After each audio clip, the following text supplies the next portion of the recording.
Yeah, nothing like playing the top 5 teams in the conference the first 5 games, right? So it's a bit of a good start or a tough start to it, but I really believe in this team. I feel like we've got the ability. We've got a good enough team. We've had a really tough stretch of games, which is hard. But this is a team that's good enough, and if we continue to work hard at training like we've been doing this week and put the little details right, we're quite capable of getting something on Saturday. And then everything at this point, you're preparing for one game, and you prepare for one game at a time, and every game is going to be slightly different. So the Xavier game, disappointing first half, but came out and tied second half with one of the best teams in the country. So we're capable of doing it. You go to UConn, and you come out in the first half, you have 70% possession in the first half of the game, you play really well, and then we have one set piece mistake in the second half. We deserved at least a draw out of that game. And they're a good team. They won it last year. You know, Xavier have won the conference. UConn have won the conference. Georgetown have won the conference. So you're playing 3 of those teams right out the gate in the conference schedule. It's teams that are used to winning and teams that have had a ton of success.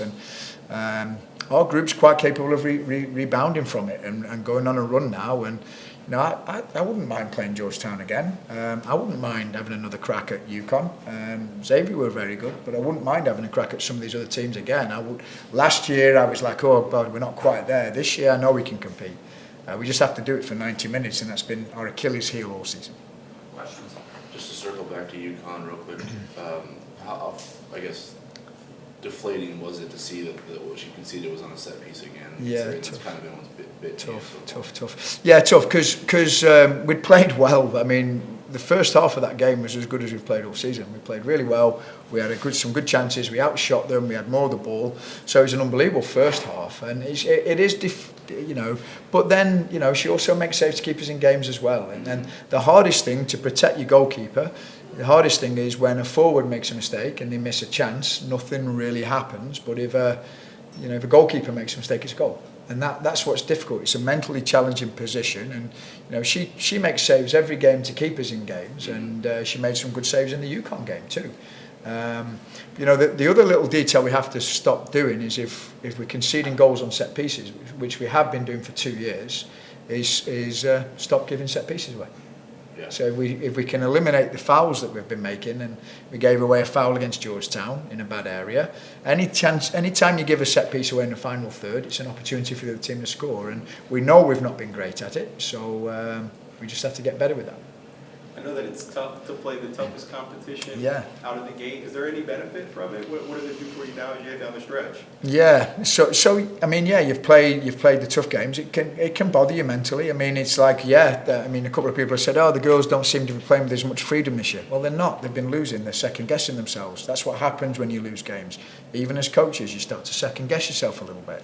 But we've got to trust the process and keep going with it. Playing those teams right out the gate is going to make us better every week. It gets you playing up to a high tempo. Playing Xavier, then playing UConn.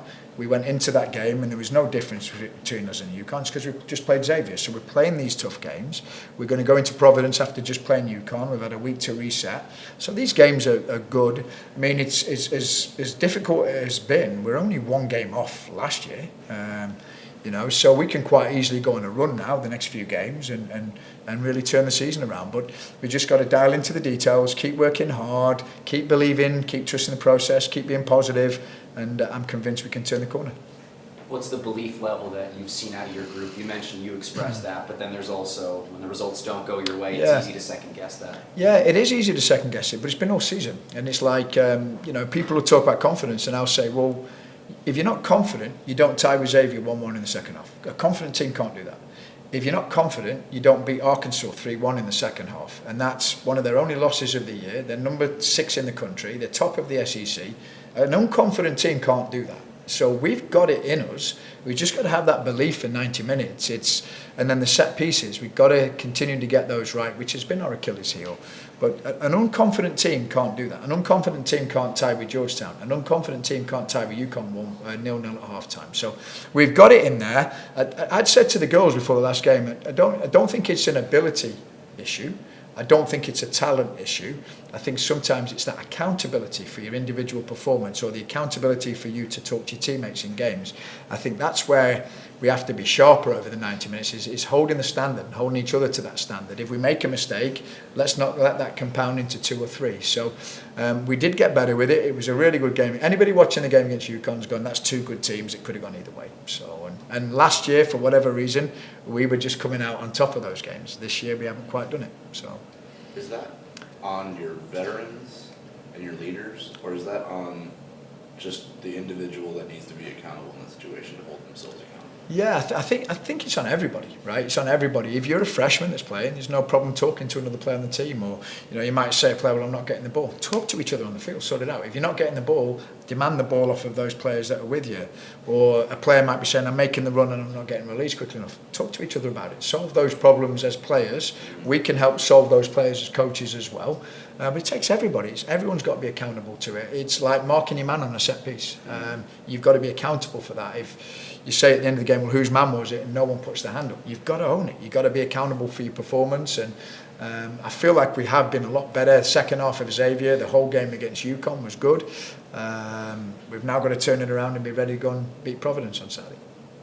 Are you approaching the rest of the season as if it's playoff time now, given that they're only taking 4 teams in the conference tournament this year, and then obviously your margin for error the rest of the way is slimmer to make that spot?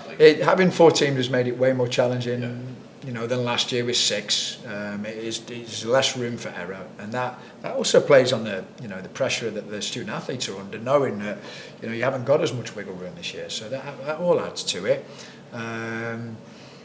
But I keep saying it, we're capable of turning around. We're capable of winning against Providence. We're capable of going on a run.